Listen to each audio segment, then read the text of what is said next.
ओम नमः शिवाय मित्रगणों, कैसे हैं आप लोग। हमें उम्मीद है कि आप लोग बहुत अच्छे होंगे और आपकी जीवन की गाड़ी बहुत अच्छे से चल रही होगी। जीवित पुत्रिका व्रत 2024 क्या आप लोग जानते हैं कि जीवित पुत्रिका व्रत किस तारीख को और किस दिन को है। नहाय खाए निर्जला उपवास पारण किन किन तारीखों को पड़ रहा है। अगर नहीं जानते हैं तो इस वीडियो को अंत तक जरूर देखें और हम आपको इस वीडियो में जीवित पुत्रिका का सही पूजन विधि बताने वाले हैं। हिंदू पंचांग के अनुसार अश्विन माह के कृष्ण पक्ष के अष्टमी तिथि को जीवित पुत्रिका यानी जितिया का व्रत रखा जाता है। जितिया का व्रत माताएं अपने संतान की लंबी आयु के लिए उन पर कोई संकट न आए, माता जितिया उनकी रक्षा करे, इसलिए रखती हैं। जितिया का व्रत कठिन व्रतों में से एक माना जाता है। बहुत सी माताएं इस व्रत को केवल पुत्र के लिए रखते हैं, पुत्री के लिए नहीं। लेकिन हम आपको बता दें कि इस व्रत को पुत्र पुत्री दोनों के लिए रखा जाता है। इस व्रत को कुछ स्त्रियां संतान प्राप्ति के लिए रखती हैं। चलिए जानते हैं 2024 में नहाय खाए निर्जला उपवास और पारण किन तारीखों को है। नहाय खाए 24 सितम्बर दिन मंगलवार सप्तमी तिथि को है। निर्जला उपवास 25 सितम्बर दिन बुधवार अष्टमी तिथि को है। अब हम आपको साथ ही चलते बता दें कि पारण किस दिन और किस तारीख को है।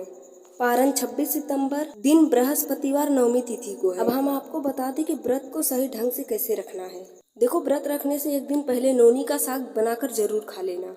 ये व्रत निर्जला रखा जाता है तो याद रखें कि आपके मुंह में एक बूंद पानी भी गलती से न जाए। और साथ ही हम आपको बताते चले कि जिस दिन आप निर्जला उपवास रखते हैं उस दिन किसी भी चीज को काटना नहीं है। आप किसी भी साग सब्जी या फल फूल को काट नहीं सकती और काटा तो घोर पाप लगेगा। और जितिया माँ को भी कटे हुए फल फूल नहीं चढ़ाने हैं। इस दिन भूल से भी आपसे कोई पाप न हो जाए, मतलब कोई जीव जंतु कीड़ा आपके हाथों से मर न जाए, वरना इसका भी पाप आपको ही लगेगा। पारण के दिन सुबह सोकर के उठ करके नहा धोकर सूर्यदेव की पूजा करना और उन्हें बाजरे की रोटी चढ़ा करके उसके बाद ही भोजन ग्रहण करना। जितिया पूजा में आप जो जितिया माँ के लिए लाल पीले धागे लेते हैं वो अपने बच्चे के गले में जरूर बांधें और अपने गले में भी बांधें। इस व्रत को मनाया क्यों जाता है और ये व्रत इतना सफलकारी क्यों होता है, हम आपको बताते चलते हैं। कृष्ण युग में एक उत्तरा नाम की महिला थी जिनकी संतान उनके गर्भ में ही मर चुका था। उन्होंने बहुत मिन्नतें की, उसके बाद श्री कृष्ण भगवान ने उनके पुत्र को जीवित किया, इसलिए इस व्रत को जीवित पुत्रिका के नाम से जाना जाता है। हम आपको जितिया माता की एक कहानी बताते चलते हैं। एक बार एक गाँव में एक परिवार में एक महिला रहती थी। उनकी शादी को बहुत साल हो गए लेकिन उनकी कोई संतान नहीं थी।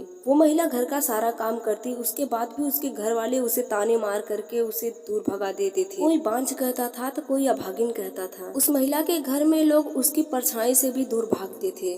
गांव की महिलाएं उसे देख करके अपने बच्चे को छुपा लेती थी, कहीं बांझ की नजर न पड़ जाए। वो ये सब देखकर बहुत रोती थी और कहती थी, हे भगवान, मेरी ही किस्मत में ये सब क्यों। एक दिन की बात है, उसकी देवरानी को बच्चा होने वाला था लेकिन उसके घर में उसके अलावा और कोई नहीं था। वो अपनी देवरानी के पास दौड़ करके जाती है और उसकी मदद करने की कोशिश करती है। मदद करने के बाद बच्चा पैदा होता है तो वो बच्चा मरा हुआ पैदा होता है। जब उसकी सास आती है तो देखती है और देख करके ये सब बहुत भड़क जाती है, उसके ऊपर बहुत चिल्लाती है और कहती है कि तू अपना बोरिया बिस्तर बांध और मेरे घर से चली जा, अभागन, मेरे घर से चली जा बांझन। उसके बाद ये सब सुनकर वो रोते हुए अपने बोरिया बिस्तर को बांधती है और घर से निकल जाती है। रास्ते में रोते रोते जाती है तो एक बाबा उससे मिलते हैं और कहते हैं कि क्या बात है पुत्री, तुम रो क्यों रही हो। तब वो अपनी सारी समस्याओं को बताती है।